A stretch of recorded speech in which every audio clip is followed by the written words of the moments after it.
Welcome to the Base Set Bandits podcast. This is Matt and Matt. We are here answering the question, how long does it take to sell $1 million in Pokemon? We just got a giant BGS submission that just came back from grading. We spent over $7,500 on grading 189 cards. So we're just going to be going through that submission today. We'll be showing the camera here, just kind of going through. Matt, anything to say about the submission? Stacks on stacks on stacks. We got a lot of cards to go through today. We probably won't even get through all of them, but we kind of just want to give you an idea of some of the cards we're looking at, the ones that we think, we can remember their prices and how much profit we'll make off of this, and which ones we're probably going to keep for our collection too. Yeah, so we did a lot of Japanese base, a lot of Japanese jungle, some Neo Destiny, some English base that we got some really awesome grades. Of 189 cards we sent in, we had almost half were BGS 9.5 gold labels. And then the rest were 9s, and then somehow 2 5s snuck in there. So who knows? I can't wait to take a look at those in depth. We haven't seen these cards yet. We just pulled them out of the box and are just kind of really diving into these. So let's just get started. Yep. All right. Starting us off, we've got some Japanese base. We got that Gem Mint Alakazam. Not a bad card. 9.5. We got Mewtwo. We get a stack of ones we've already done. But I mean, as you can see here, we've got a bunch of stacks of just like cards. We've got almost 200 cards here. So we'll go through some of these pretty quick. We've got the Alakazam, Mewtwo. Just pull a stack off of here. We've got the Poliwhirl, Gem Mint, Machamp. And unlike the English version, this is actually a harder card to get. He actually got it from packs instead of the trading like decks. But still, anything Gem Mint, I mean, comparable to a PSA 10, depending who you ask. But we've got a bunch here, and they kind of mixed up the submission. It's not all in order like we put it, so we'll kind of be jumping around different sets. That Mint Nidoking from Base Unlimited, 8.5 Zapdos. Man, some clean cards. Shocked that I got an 8.5. Some beat up on the back. Yeah, that's definitely something I think we've noticed when working with BGS is they're a little bit inconsistent once you get below the gold labels. Sometimes it can show up as an 8.5, and sometimes it can show up as a 9. Sometimes it can show up as a 7. Whereas we're going to find out today, we have 2 cards that came back as a 5, and really there's not a lot of difference between those. It's kind of just all right. That grader saw something wrong with that card or didn't see something wrong with that card on that particular day. But even looking right here, I mean, most of these cards have been in the collection for the last 20 years in sleeves that we got from Matt's dad. And to kind of see how insane they were kept, I mean, these are 3, you see that big swirl there. 3 9.5s for the Hitmonchan, which is really awesome. So really excited to get these into some new homes. And we'll probably keep one of those. Anything 9.5, we'll probably keep at least one of them. But as we said, most of this, half of the submission is 9.5. So now that we got that Mint, that big swirl, so many awesome cards. Got that Chansey, Gem Mint Chansey, which is a hard card to grade. But unfortunately, no 10s. No, not a single 10. But again, 3. This is all from the same collection from Matt growing up. 3 Chanseys, all Gem Mint. And a 9.5, that's a pristine card. It really is. Even though it doesn't actually carry the pristine 10 label, it's a perfect card that just might have had a little bit of centering issue or I'm pretty sure you can't even have really any wear and tear on the surface, edges, corners to even get a 9.5.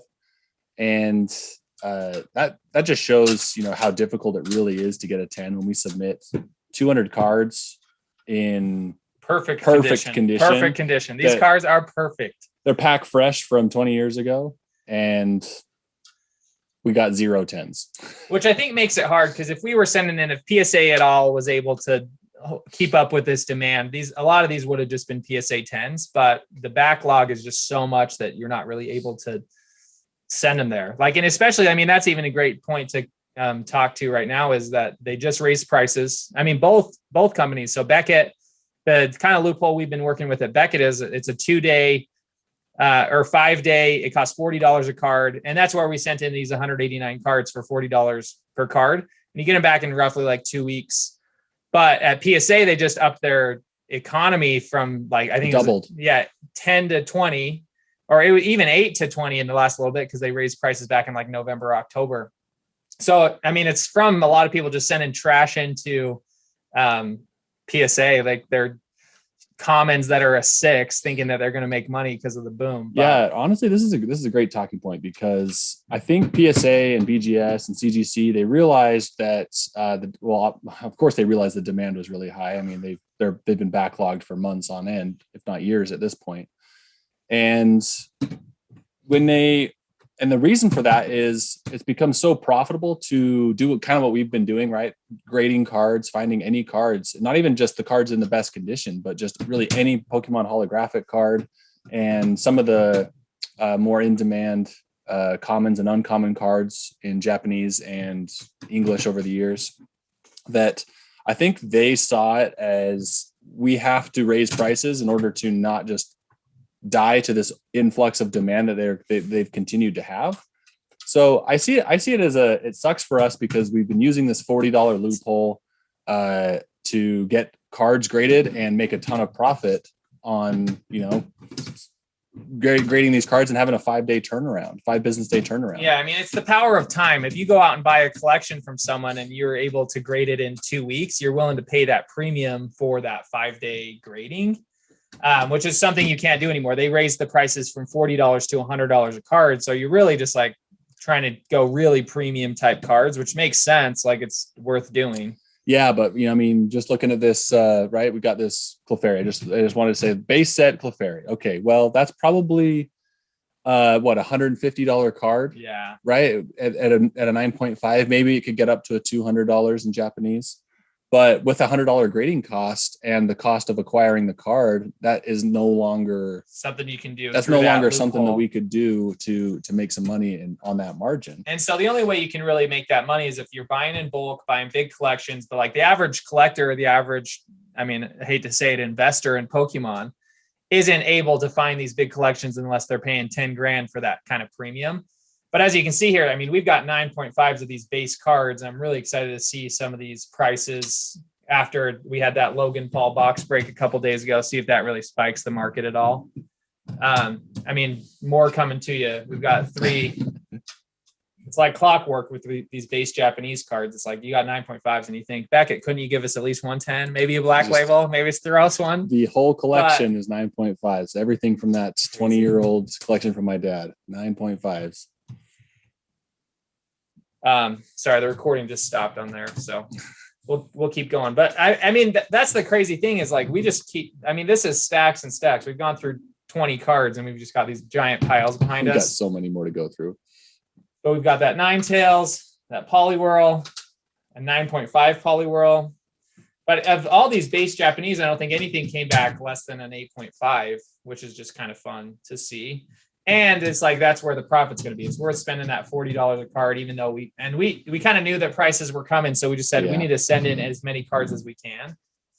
And not this whole set is Japanese, but I mean, here's another one from Gym Series 1. Gym 2. Is that 2? It looks like. Oh, yeah. So, but Blaine's Arcanine, we've got a 9.5 of Blaine's Arcanine. Just such an amazing card. Like iconic type cards that just like are kept so pristine for so long.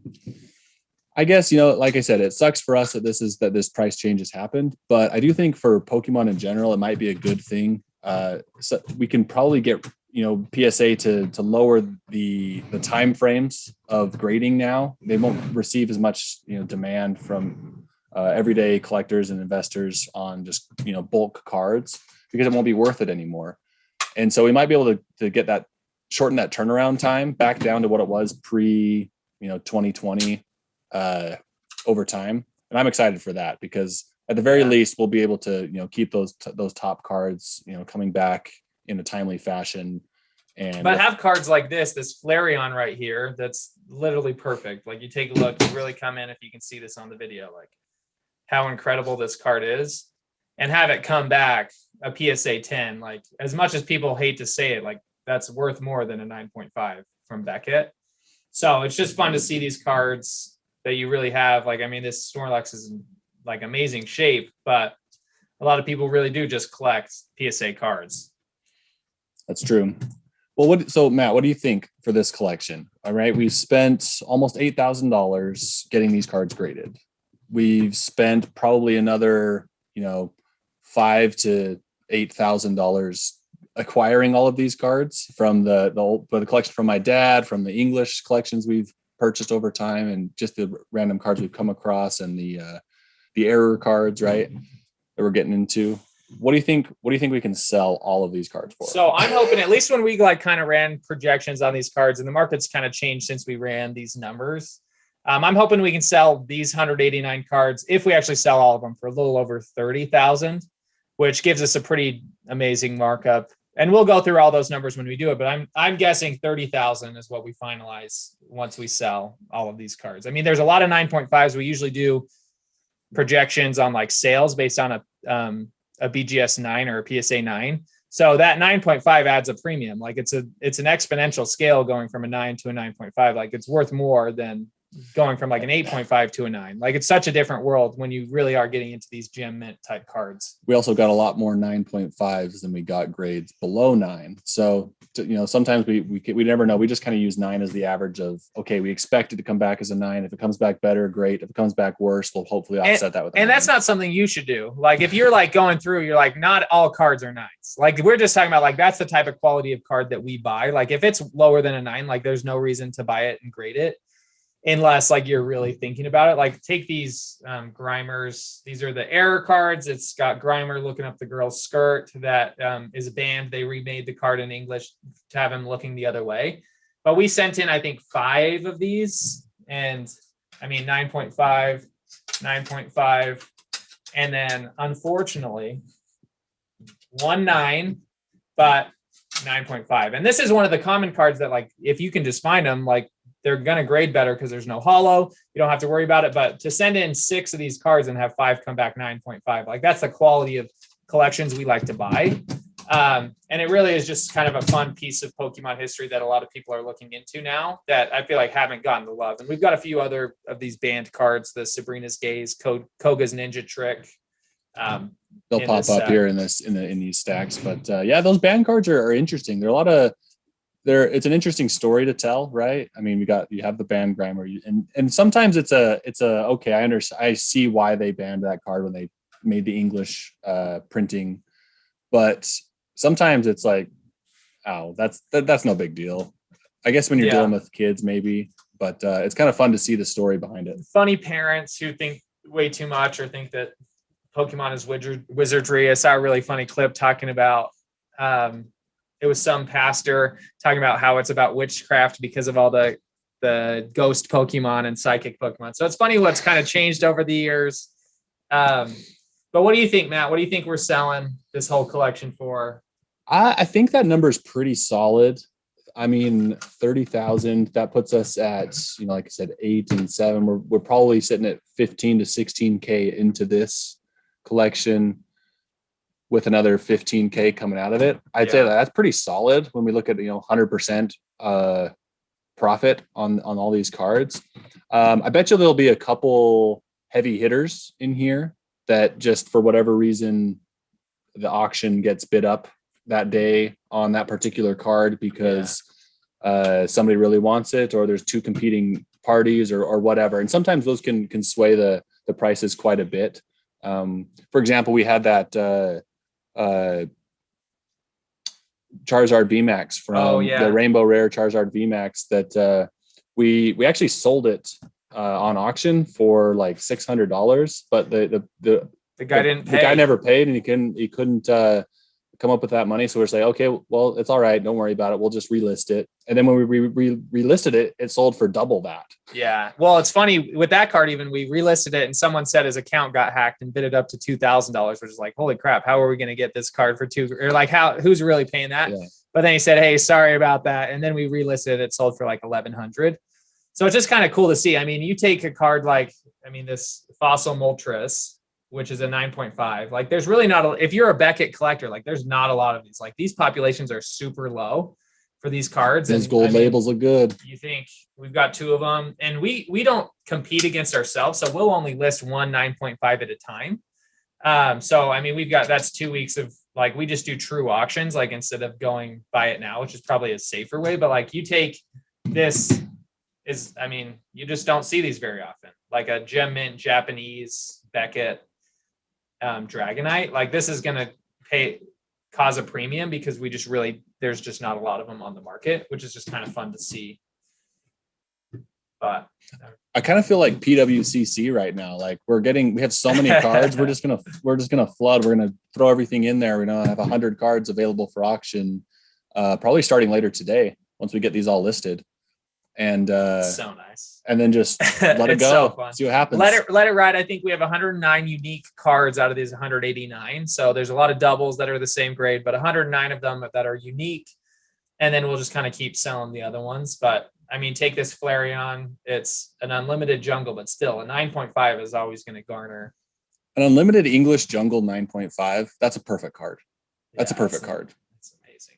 Japanese. I mean, you look at it. Japanese is a harder, like they're just made so much better. But when you look at the Flareon, oh man, it looks so good.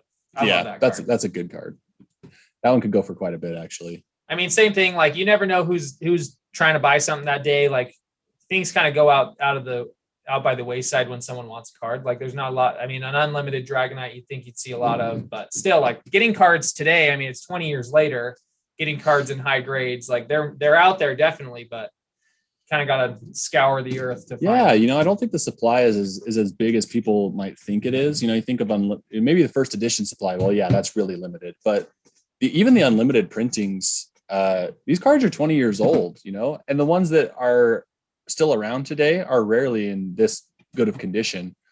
And that's what really separates this. Like I've noticed that when we've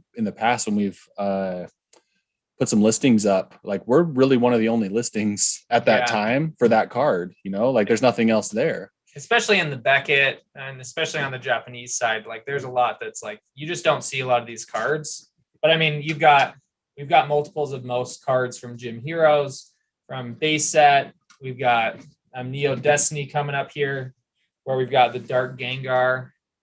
Oh, yeah. I love that card. But some of these cards, just like they really are so incredible. And our first actual, like of this light Dragonite, our first ever Beckett 10 came back a couple months back. And I mean, here's another 9.5 of that. First ever Bandit 10. Yeah, it's so fun.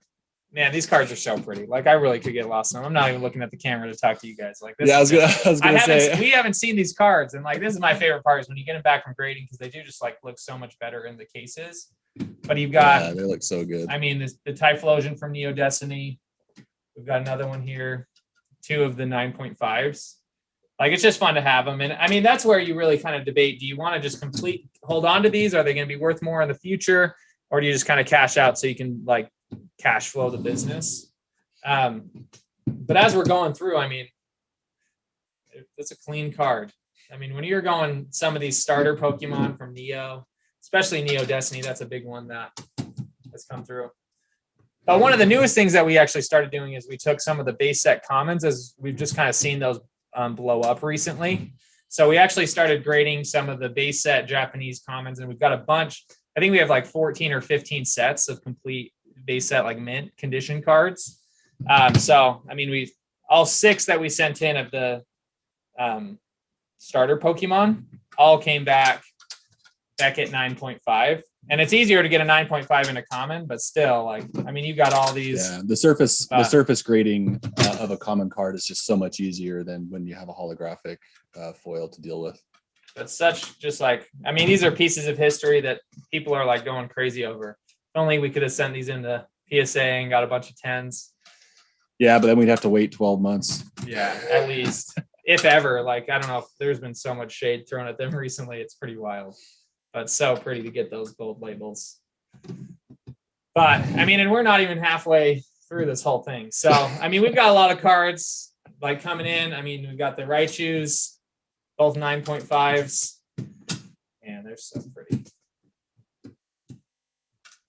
It's funny how some of these cards you send in and they come back the exact same grades, even if like they're kept in the exact same condition. So wondering if there's like printing errors, but I mean, that Gengar, that's heavy swirl right there. It's looking nice. So it's always fun. Oh, here's one. Okay, tell me, guys, or everyone who's watching, is this a 5? What is going on? Let's take a look. Is there? Okay, let's look at centering. Centering first. Okay, centering first. Let's take a look and let's see if we can. I mean, centering's a little off, but it's not. For bad. Japanese, that just seems about normal, but that's like a 9 centering, maybe. I'm not seeing any scratches. No scratches on the hollow. Yep. Maybe a little, but that looks even on the case.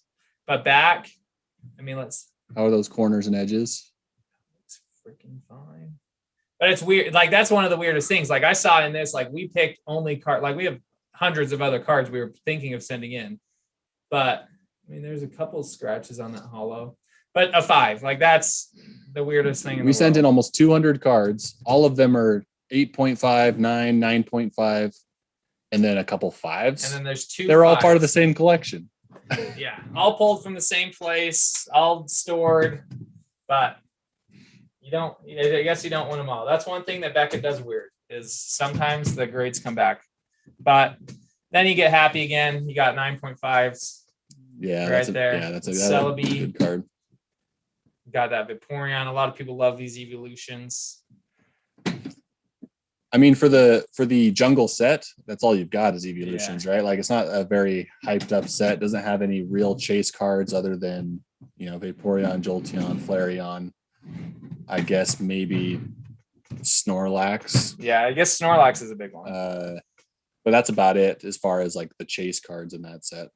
But as we kind of move into the gym series, got that Blaine's Moltres, that heavy swirl there. That's a nice swirl. Really pretty, but just getting started. I think we got 6 9.5s of these.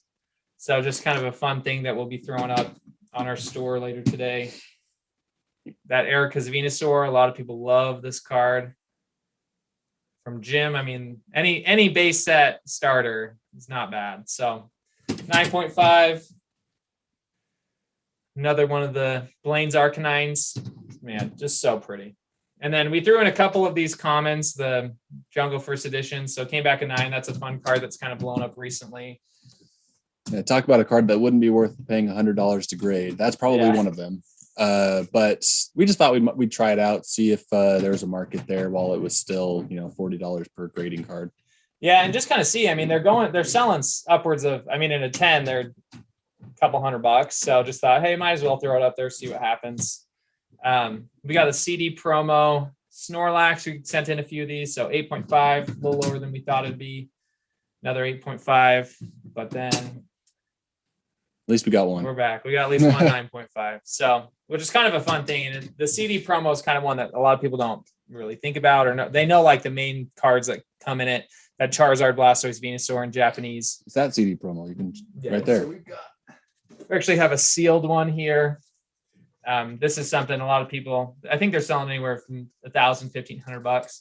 But on the back, there's this little pack of, this has a CD of Pokemon music, and then it's got a pack of a few different cards but it comes with that Blastoise, Charizard, Venusaur, Snorlax, I think Porygon, which is kind of a really pretty artwork. So fun to have one of these that's sealed. And then I believe it has that Mewtwo and Arcanine non-hollow cards as well, which is kind of a fun thing. So especially on the hollow side to get that 9.5. I mean, every one of these cards is a piece of history. So when you kind of go into the different sets, especially like the early Japanese stuff, it's really kind of cool. Yeah, this is like our favorite part too, is just looking at all these cards, and seeing like it's so different when they're actually like in the cases, and you can kind of really see them in like all their glory. So I mean, that light Arcanine from Neo Destiny. We got another Dark Gengar. Just a lot of really awesome stuff. Going into some more fossil. 8.5, 9. There we go. And then we got a second one of these. So this is our second 9.5 for the Dragonite, which is just, you might have to hold on to this one. This is one you might not sell.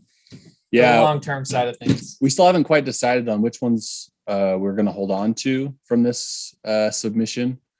That's usually a call that we make, on the fly as we're listing them. We take pictures of everything and then decide whether or not we want to list it or hold on to it.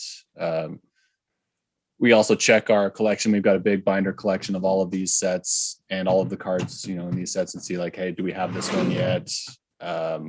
Or if we got to collect some yeah. things, right? Like you got to be able to collect. Yeah, that's half the fun. We got to be able to show when somebody says, hey, we hear that you're interested in Pokemon. We got to be able to show, well, yeah, we have pretty much every card that Wizards of the Coast ever made. Here's another funny one. So here's another 5 that we got. Tell me what's wrong with that card. Somehow it's a 5. Unless like there's some like a hole in it or something, like this just looks crazy clean. So might be worth cracking that one open and resending in. Not $100 a card, but if it was a different card, maybe, if that was a Blaine's Charizard that came back that way, absolutely. Or even like an Arcanine or a Blastoise or something, but maybe not that Neo Houndoom. Yeah. But then you take the Neo Revelation, this Entei here, man, this is one of the most iconic, artworks, I think. And then, it really gets kind of fun when you've got multiple. And a lot of collectors say you have one to keep, one to sell. It kind of pays for the collection itself. That's kind of what we're doing. We have that goal of how do we sell $1 million worth of Pokemon, which we're hoping to do in the next year or two. But it's also, hey, how do we keep the cards we want to keep and have some fun with it? But again, here's another of those legendary dogs. Just really pretty. So let's see. We sold roughly 18,000 in January, and I think we had a pretty slow February. We were waiting on all the submission. We were waiting on these cards, and because Texas had all those storms that we had last week or last couple of weeks, so these were locked up in Texas. They had been done and graded on February 4th, I think, even, and we got these March 1st because of all the backlog from FedEx and we do 2-day shipping on most of this stuff. So yeah, well, and for those of you who don't know, Beckett Grading Services is located in Texas. Yeah. But here, let's go back to this, because this is one of those Grail type cards that they really are so pretty. They just make the cards better. The Japanese cards are just made better than English, and a lot of these, and we still have a bunch of English to go through, but just kind of running through. If you're all about the artwork, Japanese cards are the way to go. Yeah, the thing is we can't understand it, right? We don't read Japanese. We grew up with the nostalgia of the English cards and the Wizards of the Coast set. But when you're looking at these Japanese cards and that artwork, man, it stands out. It's head and shoulders above the English ones. This card, even specifically, we're kind of talking about those banned cards. And this is one they remade in English because it looks like Sabrina is flipping you off. So we sent in a bunch of these again. These have been a hot card right now. Hot cards, 9.5. So we got a 9, but still it's a 3. And I think we have one more in here somewhere, another 9.5. So we'll get to that. Here's another one of those. We got a 9 there, which is still, that's a mint condition card. But then we go into this one, which is a fun one, is the Koga's Ninja Trick. You can see, zoom in, you can see this swastika there. So they actually got rid of that and remade that with a different symbol, both in Japanese and in English, just because they felt that was a little too racy for Pokemon. So, as we're still going through these, here's some English. We got that Dark Raichu Unlimited. Ooh, the Dark Raichu, the original secret rare. The first secret rare that came out. A really pretty card in an 8.5. Moving into more of the fossil. Aerodactyl. Some more base that kind of came through at 9.5. I think we have almost a complete set of the 9.5 of Japanese. We don't have any of the starters. We have those at PSA right now that we've sent in. But here's another really fun one, an English Unlimited Blaine's Moltres in Gem Mint. So looks like a little scratch there, but still a really pretty card. We got a few of these Aerodactyl pre-releases in the first edition. Rocket Sneak Attack came back in 8. Dragonite. Now we're getting into some of that base. That's Heavy Swirl there for Mewtwo in a mint for base set 2. Here's another one of those banned cards. We got the Misty's Tears. It's a little too racy for for America. So. American youth in 19, or that was about 2001, maybe. I think so. Yeah, it might even be 99, but I mean, we still got more Japanese base. This is the fun stuff. Getting into the more kind of chase cards. It's not a Hitmonchan. We're talking Alakazam here, which is always a fun one. So, I mean, really just like some amazing cards from this submission. We got that Nidoking in English. Another one of those pre-release Aerodactyls. So lots of cards to go through. A lot of fun. We still got like two giant stacks. Just keep going. So why not go through this? Let's see what everything we got here. Kind of moving this all around. Gosh, man, yeah, this is hard to maneuver with this many cards. Yeah, trying to make it look good. It's back out. Oh, we've got the even getting some shadow from how big these stacks are. So another Aerodactyl, really pretty Articuno. Got that Articuno in Gem Mint, 9.5. Now we're getting into some of that English base that we have, which is always fun. I mean, these are cards that, I mean, people, this is the real nostalgia of people who started out in Pokemon. So, I mean, I'm happy with the 9, a Mint Gyarados, Gem Mint for the Hitmonchan, Ninetales. So we've got these sporadically through, other than the big 3, which we've all sent into PSA a couple months back. It's just kind of fun to see going into these. Here's another one of those Eevees from Jungle, fun common card. So if we sell this whole collection, right, we say, okay, let's get 30 grand out of it.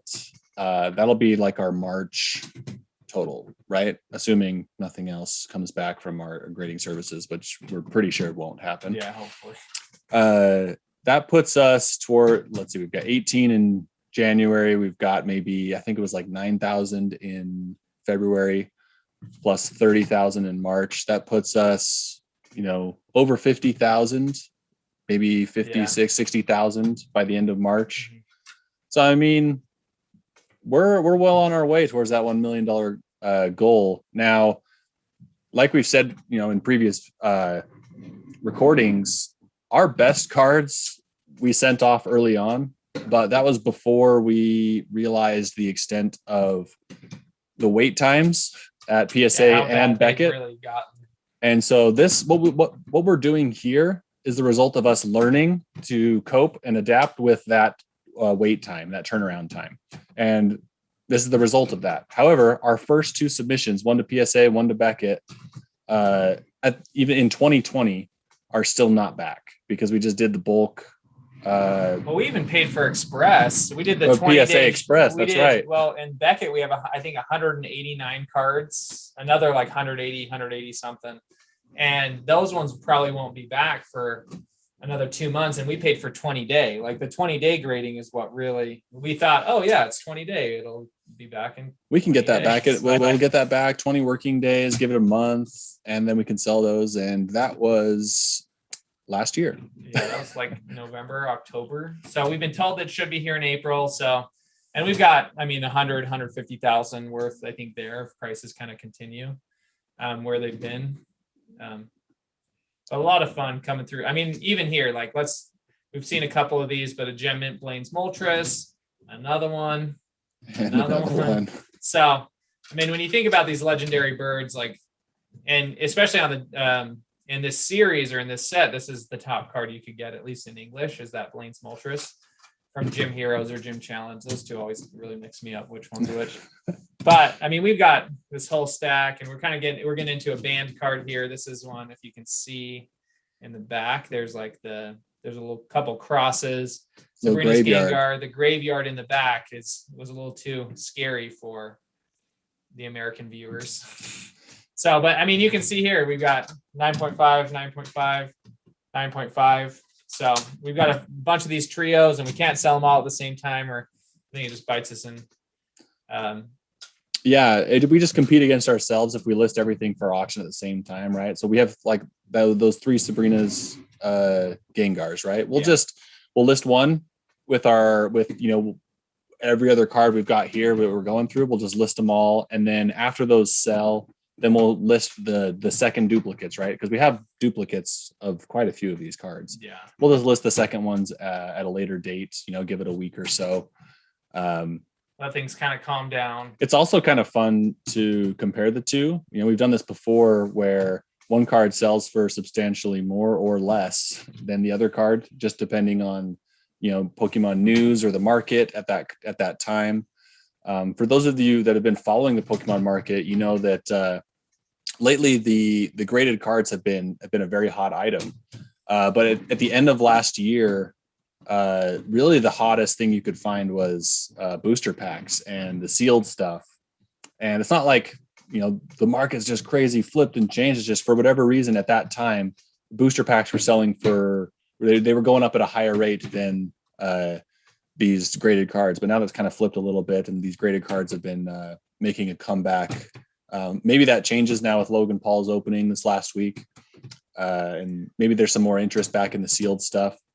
But we'll see how it goes. Yeah. And I think that's a fascinating piece, is just kind of seeing what goes into the market. A lot of people we talk to, like kind of who are newer to the space, have like really said, oh, there's going to be a huge spike after the Logan Paul box break. And I don't know. I feel like, I don't know how sustainable this growth has been, which is why we kind of graded all these cards and kind of take advantage of the market. And then hopefully it goes back to like more of a collector's market where we can pick cards up. Or we can actually obtain a collection for a reasonable amount without mortgaging the house. Which, and I think we've actually gone through all these cards, but like you can see like some of the amazing stuff that we've gotten, and these will all be listed here soon. But a lot of gem mints, a lot of just mint cards, a few near mint, but it just kind of goes to show like there's a lot going on in Pokemon. There's still a lot of collections out there. If you're looking on Facebook Marketplace or Craigslist, any of these other like shopping, Mercari, like there's stuff that's out there. There's ways to get them graded faster that are worth it.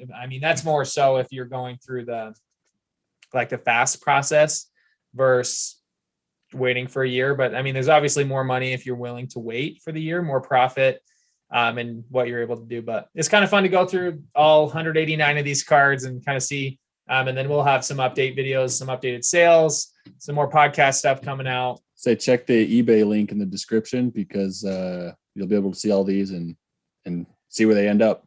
Yeah. So I think it'll be fun. I think it's a good place to just kind of end. We just showed a bunch of cards. A lot of people really like these grading submissions just because it's kind of fun to go through the nostalgia, the art, and kind of what did we really get out of it. So fun to spend a little over $7,500 on grading, which is a lot of money. Like that's a lot of cash to just drop on cards, but we only sent in things that we'd make at least $50 to $100 on. So should be fun moving forward. And $15,000 sitting right there. Yeah. So hopefully we're going to sell this for 30, and let's move on. Well, thanks for listening to the Base Set Bandits podcast.